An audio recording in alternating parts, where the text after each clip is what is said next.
All right. Looks like we're working.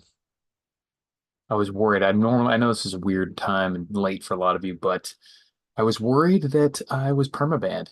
And for those of you who don't know, who I was doing my birthday live stream like 2 days ago, and yesterday was actually my birthday. It was on Sunday, and I showed a gun or two or three and got banned. I didn't realize actually that that's verboten on the live streams. You can still, there are some stupid restrictions, but you can still show firearms in most normal scenarios in YouTube videos, but on the live streams, they've said nope, not allowed to do it. And so I got officially banned for like it looks like at least 24 hours, but now it is back up and running. So the old man in the stream to play on the old man in the sea.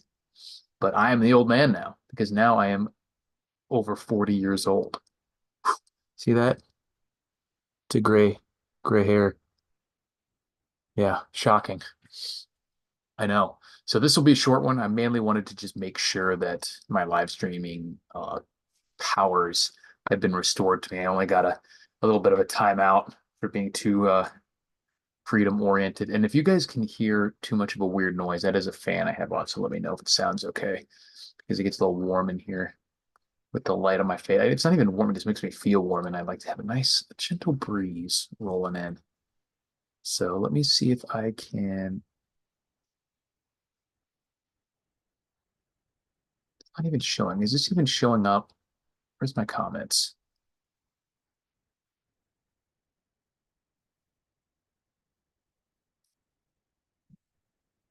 Video privacy settings. Let's try that.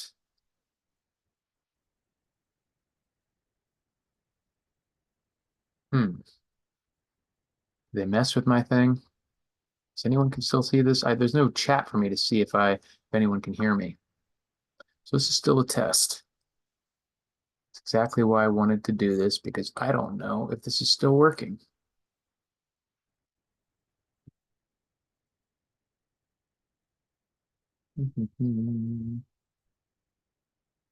There we go.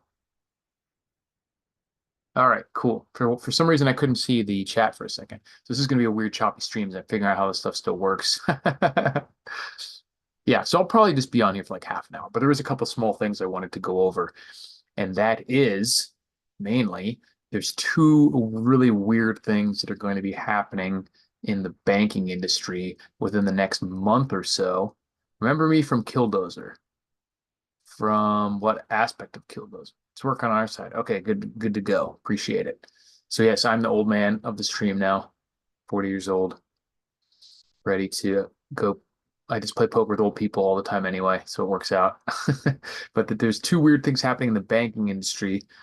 One of them is in about 12 or 13 days, and then the other one doesn't have a specific date, but it is probably going to happen around sometime at the beginning of April, maybe middle April. It depends. So the first one is there were some, if I'm probably butchering the details of this, but there were some bank reserve requirements that were put in place, I believe, or because of COVID. It may have just been coincided, but I think it was because of COVID craziness.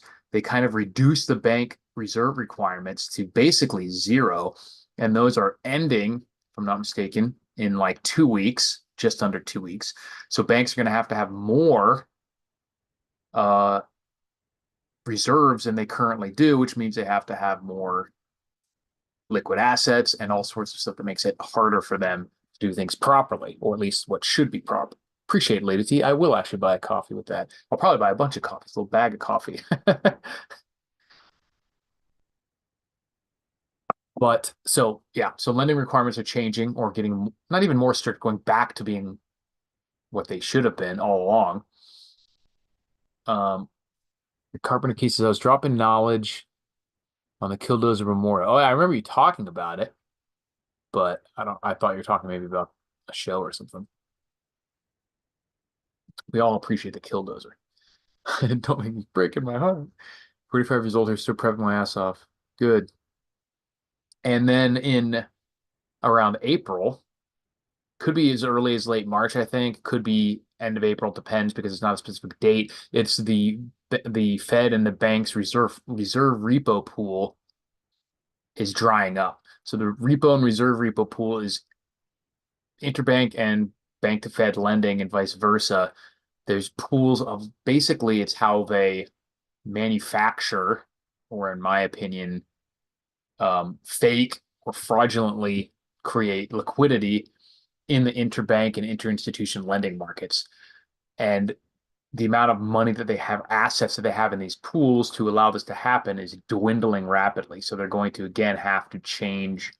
It's nothing like concrete, and that when this hits, all hell's going to break loose or something automatically, or something bad specifically is going to happen. But it's just another thing that is basically exposing the banking system to reality. The things that they've been doing to keep everything kind of humming along is fake, and these are a couple of things that they've been doing to try and keep that fakeness going, for lack of a better word, and it's coming to an end. So it doesn't mean they can't, pivot and continue to create fake money and inject it into these certain scenarios, but that's the point, is that they're going to have to do that because of these things that are coming up. So the banks specifically are going to have to basically have more money set aside for their reserve requirements, which is going to make them basically tighten up and could cause some banks to fail or more banks to fail. And then we have the liquidity that's going to be drying up without pretty massive government intervention. So I do think the government will intervene, but that has its own cause and effect as well. We're talking about more printing. Exactly. They print it. You got to print it up. Said Leticia, finally got my disability now, can actually afford gas and occasional burger. All right. Yeah, luckily gas is not continuing to spike, but it's not going down either. It's still like 4.30 or something a gallon here out west. It was a little bit cheaper. That was visiting Florida recently, a little cheaper down there, but still expensive. So glad you got some help there. But yeah, so we could see some weirdness in the financial system over the next couple months, specifically starting in about 2 weeks and for the next maybe 60 days. I don't know exactly what the result's going to be because a lot of it depends on what the government's going to do and exactly how bad the banking system will be reeling from these things and how quickly, too, that these will manifest as actual problems. Because it could take a few weeks, maybe even a few months for a lot of this stuff. I have no idea. Carpenter Keith says MMT, who needs backing? Just print and invent. I mean, that's what they've been doing. MMT's modern monetary theory, the idea that especially as long as there's a reserve currency, you can just create money. But that's why it's so insulting that they keep taxing us so high too. Because if that were really true, and you could spend $1 trillion or $2 trillion that you don't have, why can't you spend 4 trillion and just stop taxing us? They know deep down, and they realize that you can't just create all your money out of thin air forever, but they're unable to say exactly at what levels it becomes a problem for their orthodoxy and exactly when they should stop and when it's irreversible. So they pretend that it's okay at the levels that they're doing it, even though those levels get increasingly and increasingly worse. And now our deficit spending is in multiple trillions of dollars. Bar JNS is 310 in Georgia for gas. That's a steal. We're looking at literally almost 50% more here, or at least a solid 30% more, over $1 more, $1.25 more. So pretty brutal. I guess being close to the Gulf of Mexico probably helps. I'm not sure what the other reason would be for it being more expensive out here, just transportation, it not being probably pumped or refined anywhere nearby. That would be my guess. And then taxes, obviously, gas prices, taxes have a lot to do with it. Oh, hey, JJ. He says, I guess the bigger banks will end up buying the smaller banks for pennies on the dollar. Got to get ready for the currency reset. Yeah, it probably will be stuff like that. I mean, that's what we've seen happen earlier, not this year, but last year when we had actually an insane amount of banks go bust. It was some of like rivaling the global financial crisis 2008 in terms of how many banks went under, but it just was papered over in a way that because it wasn't simultaneously coinciding with real estate crashes and everything, they were able to like keep it under wraps and the other banks buying it up, even though the dollar amount was huge in terms of bank failures with Silicon Valley Bank and a few others. So I would say, I would expect that any sort of crazy turbulence in financial markets in general will affect the stock markets. But when the way that they fix everything is just by inflation and printing, I don't think there's ever going to be a good time to really say, yes, short the market now or necessarily even sell now, because there's just always the possibility of explosive melt up at any given point. And I mean, we're at all-time highs already. So, I mean, certainly we could have crashes at any moment, but all the people calling for crashes are continually getting bent over when they try to pin a date on it, at least. So, because the way that they fake everything is by just juicing the system with fake money. So it's hard to say when that will cause stocks specifically or markets to go down, if it even ever will. I've always expected that it will at some point. Eventually, people are going to flee the debt markets, and that'll mean specifically the stock market, maybe even the US dollar to some extent. But when the prescription for that is to crank the printing presses, that money's all got to flow somewhere too, and a lot of it will still be in the stock market. So even if you lose nominal or if you lose real purchasing power in nominal terms, prices could still go way up, in which case stuff like shorts and puts would still, you'll lose your ass. But it does mean you should probably focus on making sure you're a little bit detached from the major aspects of the financial system. Have some cash. We've always talked about that, of course.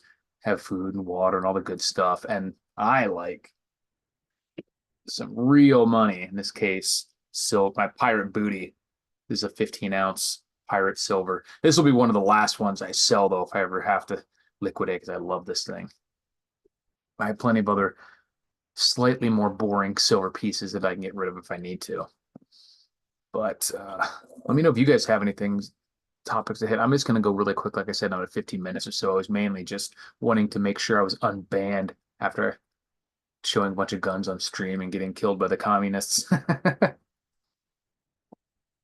Alaska imports the oil they produce. I mean, I think they export it from Alaska, you mean. The Alaska citizens, I believe they still get a payment, monthly or, twice yearly payment as a share of the oil money, kind of like Kuwaitis. It's really not a ton. It's not enough to probably make up for how much more expensive everything in Alaska is. But as I'm not mistaken, there always was I think you've had to have lived there for a few years probably, and you have to be an official resident and everything, but people have there's an actual payment you get, or did always traditionally. I'm not sure if that's still a thing, but might be a good, I'll have to ask Morgan from Rogue Preparedness. They were living up in Alaska for a while. And I don't know how, like I said, how long you have to be there before you get that. But yeah, JJ says, yep, they do. And I remember it being like a few $1,000s a year, if I'm not mistaken, but nothing crazy, like not enough to make it free to live in Alaska. But I think it was like a few $100 a month, maybe. Yeah, I was in YouTube jail for just 24 hours, luckily. I was doing my birthday live stream and I was like showing off some guns I got, and then like they just killed it, nuked it. I didn't know you weren't supposed to show them on stream because you still can make videos with firearms in them. Will do, JJ. Thanks, man. Appreciate it. It was being cheeky that they produce oil and import the gas back. Yeah. I mean, that's probably the case. I don't know if they refine it there. They just pump it there. There's plenty up there. So it's not a bad spot. I mean, that's if you can deal with the isolation and the extra cost and logistical problems, Alaska's not a bad place to ride out the apocalypse, I don't think, other than the brutal winters. But I mean, I've talked before about how the more inhospitable a place is, the less likely you have to deal with tons of crowds, I guess, or people try. Certainly, no one's just gonna be wandering over into Alaska. So Alaska, different parts of Canada, stuff like that. Then if you're set up to deal well with the harsh environment, then you might be able to actually have some solitude, which could be huge. And obviously, other than a couple military bases that are out there, there's large portions of Alaska that would probably be never have to worry about nuke strikes or anything like that if that's one of your concerns. Yeah, if Alabama refined their own oil, it would be as cheap as Alabama for gas. It'd probably be as cheap as Venezuela if they wanted it to be. Says it depends. It's a one-time payment, anywhere between 1 to 3K, usually closer to 1K. Ah, okay, good to know. So yeah, ends up being between 100 and $250 a month, something like that. So nice, but not even enough to make up for how much more expensive most things are in the grocery store, I imagine. A jar of strawberry jam costs $11. Yeah, already started off-grid cabin. Nice. Nice. Around 2K your stipend for oil production for residents. Yeah. And the Russians next door. Yeah, allegedly you can see all it. I'm not worried. I mean, I'm obviously worried about the Russians nuking us or something, but just like with the New York Times of all places released that expose about how much shenanigans the CIA had been up to in um, Ukraine, which I don't want to say caused the current conflict because it just like Putin talking about history from 500 years ago, whatever, there's a lot of stuff going on in the region for a long time, but we certainly were not blameless in conflict in the region, the West and specifically the US or NATO.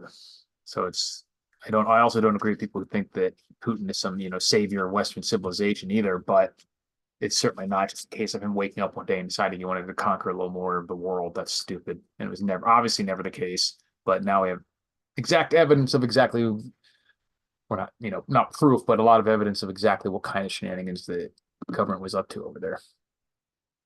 Wave to your Russian neighbors every morning. Yeah, it might help. How the flies over there. That's one thing that I've heard people complain about is at certain times in the summer that like the black flies and stuff come out and are really a pain in the butt.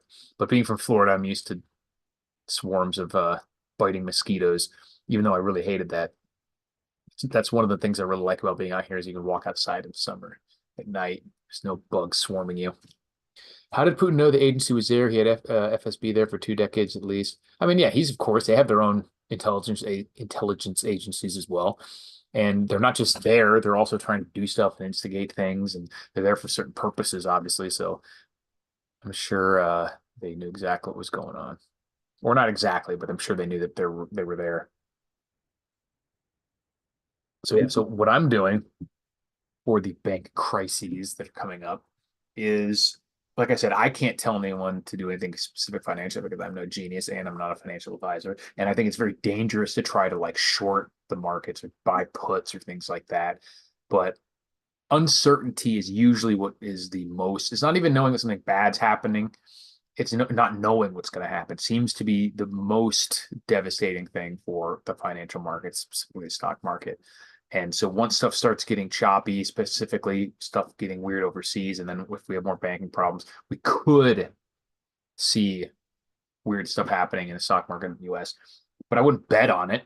The only way, to the extent that I would bet on it at all, is pulling stuff out of the markets. Would never, put money on it specifically going down.